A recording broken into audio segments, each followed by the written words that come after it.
ఈ వీడియో కేవలం అబ్బాయిలకు మాత్రమే. ఒకవేళ బై మిస్టేక్ గా కూడా ఎవరికైనా అమ్మాయికి ఈ వీడియో చేరితే ప్లీజ్ స్కిప్ చేసేయండి. రైట్, నువ్వు విను మామ చెప్తా.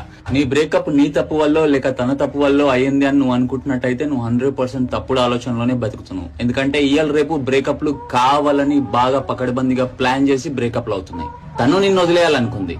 సీదా చెప్పాలంటే నీకంటే వేరే వాడు ఎవడో తనని హ్యాపీ చేస్తున్నాడు.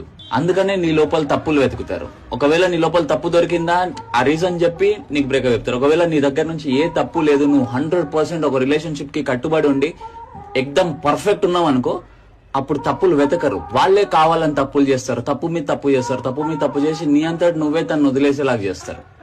అండ్ ఇంకో మజా విషయం చెప్పాలా, నేను అమ్మాయిల దగ్గర ఒక వియర్డ్ మ్యాజిక్ ఉంటది. అది తను ఎంత పెద్ద తప్పు చేసినా సరే ఆ తప్పు ఏందో కూడా నువ్వు మర్చిపోయేటట్టు కన్విన్స్ చేయగలరు. తను నేను కన్విన్స్ చేయలేదంటే తనకి నిన్ను వదిలేయాలని ఉండే మామ. So it's not a mistake bro, it was a choice. అది కూడా బాగా పకడ్బందీగా ఆలోచించి ప్లాన్ చేసి తీసుకున్న చాయిస్.